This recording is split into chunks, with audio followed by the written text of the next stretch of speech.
The ancient prophet Enoch. Enoc, un profeta de la antigüedad, a quien se describe en el Antiguo Testamento, en Doctrina y Convenios y en la Perla de Gran Precio, desempeñó un papel decisivo en el establecimiento de la ciudad de Sión. El relato de las Escrituras del llamamiento de Enoc a servir indica que él oyó una voz del cielo que decía: Enoc, hijo mío, profetiza a los de este pueblo y diles: arrepentíos, pues se han endurecido sus corazones, y sus oídos se han entorpecido, y sus ojos no pueden ver lejos. Y cuando Enoc oyó estas palabras, se humilló a la tierra, y habló ante el Señor diciendo: ¿por qué he hallado gracia ante tu vista? Si no soy más que un jovenzuelo, y toda la gente me desprecia. Por cuanto soy tardo en el habla, ¿por qué soy tu siervo? Fíjense, por favor, en que en el momento en que Enoc fue llamado a servir, cobró plena conciencia de sus carencias y limitaciones. Y sospecho que todos nosotros en algún momento en nuestro servicio en la iglesia nos hemos sentido como Enoc. No obstante, considero que la respuesta del Señor a la implorante pregunta de Enoc es instructiva y se aplica a cada uno de nosotros hoy en día. Y el Señor dijo a Enoc: ve y haz lo que te he mandado, y ningún hombre te herirá. Abre tu boca y se llenará, y yo te daré poder para expresarte. He aquí mi espíritu rebosa sobre ti, por consiguiente justificaré todas tus palabras, y las montañas huirán de tu presencia, y los ríos se desviarán de su cauce, y tú permanecerás en mí, y yo en ti. Por tanto, anda conmigo. A la larga, Enoc llegó a ser un gran profeta y un instrumento en las manos de Dios para llevar a cabo una gran obra, pero no comenzó su ministerio de esa manera. Por el contrario, su capacidad se magnificó con el tiempo conforme aprendió a permanecer en el Hijo de Dios y a andar con Él. Ruego fervientemente la ayuda del Espíritu Santo, mientras consideramos juntos el consejo que el Señor dio a Enoc y lo que puede significar para ustedes y para mí hoy en día. El Señor Jesucristo nos extiende la invitación a cada uno de nosotros a permanecer en Él. Pero ¿cómo aprendemos en realidad a permanecer en Él y cómo lo logramos? La palabra permanecer significa mantenerse fijo o estable y perdurar sin ceder. El elder Jeffrey R. Holland explicó que permanecer como acción significa quedarse, pero quedarse para siempre. Tal es el llamado del mensaje del Evangelio para todos en el mundo. Vengan, pero vengan para quedarse, vengan con convicción y perseverancia, vengan y quédense permanentemente por el bien de ustedes y por el bien de las generaciones que los seguirán. Así que permanecemos en Cristo cuando somos firmes e inmutables en nuestra devoción al Redentor y sus santos propósitos, en los buenos momentos y en los malos. Comenzamos a permanecer en el Señor cuando ejercemos nuestro albedrío moral para tomar sobre nosotros su yugo mediante los convenios y las ordenanzas del Evangelio restaurado. La conexión por convenio que tenemos con nuestro Padre Celestial y con su Hijo resucitado y viviente es la fuente divina de perspectiva, esperanza, poder, paz y gozo duraderos. Es también el fundamento sólido como una roca sobre el cual debemos edificar nuestra vida. Permanecemos en Él al esforzarnos continuamente por fortalecer nuestro lazo por convenio con el Padre y el Hijo. Por ejemplo, el orar sinceramente al Padre Eterno en el nombre de su Hijo amado hace más profunda y fuerte nuestra conexión por convenio con ellos. Permanecemos en Él cuando verdaderamente nos deleitamos en las palabras de Cristo. Como hijos del convenio, la doctrina del Salvador nos acerca más a Él y nos dirá todas las cosas que debemos hacer.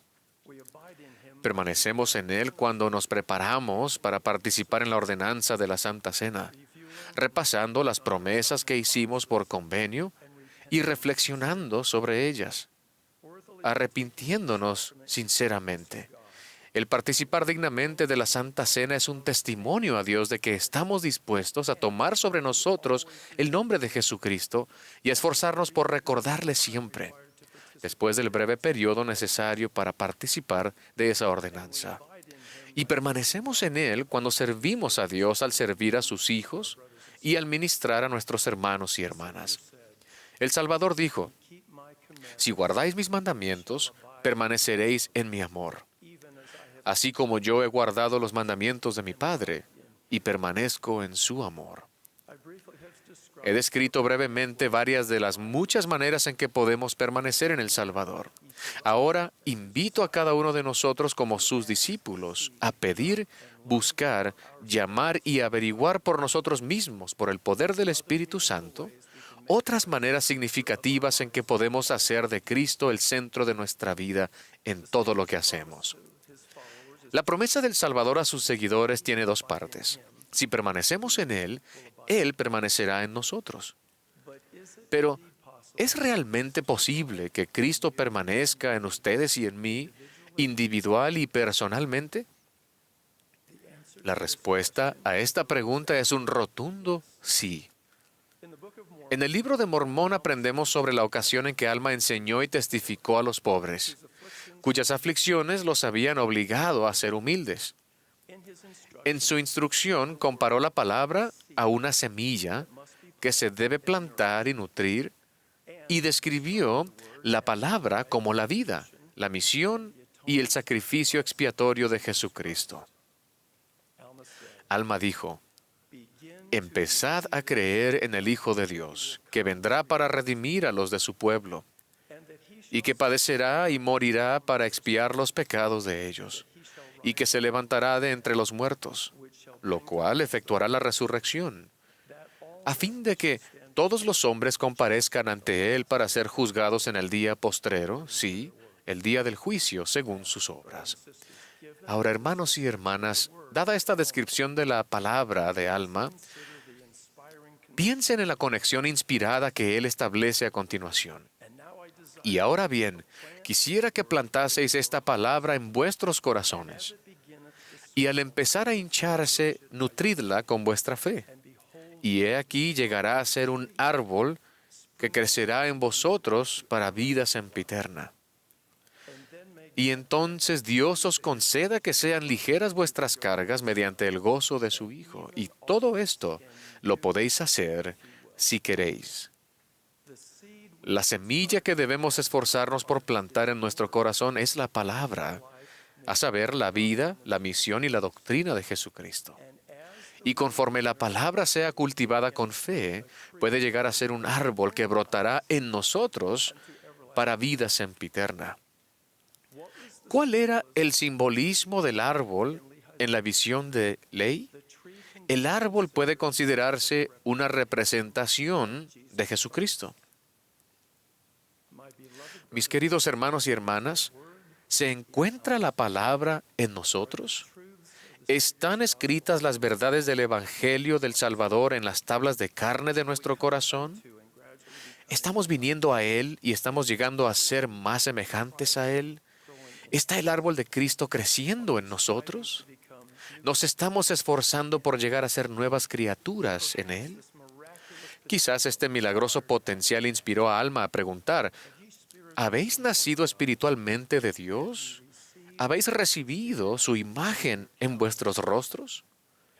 ¿Habéis experimentado este potente cambio en vuestros corazones? Siempre debemos recordar la instrucción del Señor a Enoc.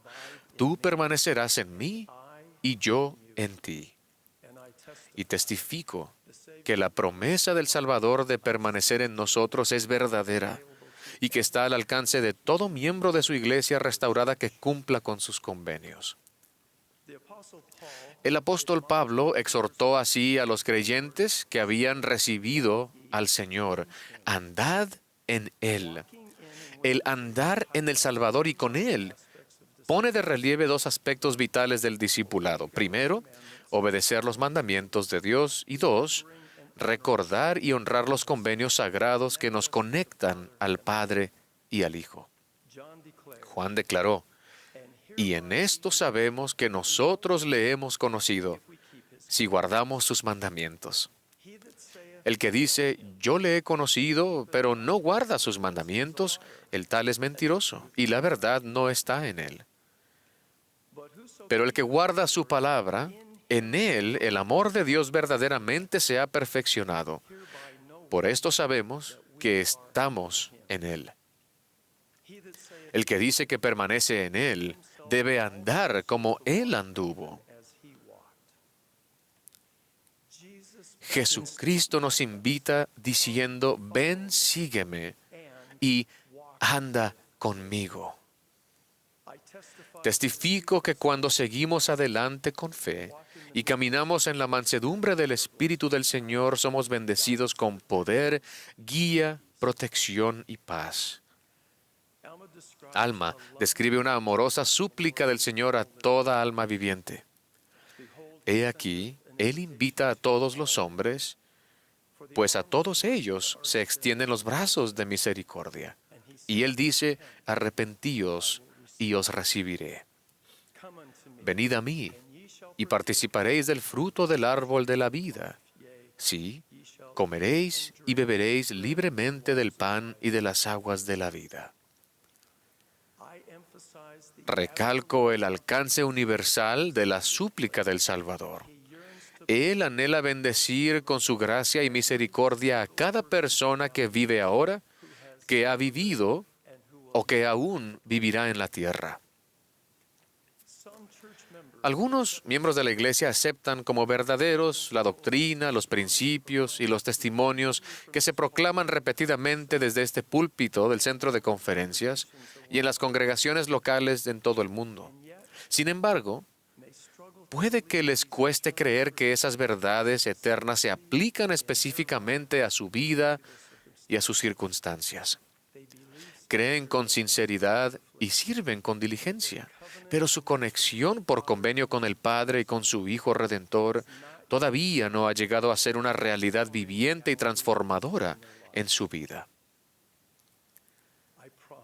Prometo que por el poder del Espíritu Santo pueden saber y sentir que las verdades del Evangelio que he tratado de describirles son para ustedes individual y personalmente. Testifico con gozo que Jesucristo es nuestro amoroso y viviente Salvador y Redentor. Si permanecemos en Él, Él permanecerá en nosotros. Y al andar en Él y con Él, seremos bendecidos para producir mucho fruto. De ello testifico en el sagrado nombre del Señor Jesucristo. Amén.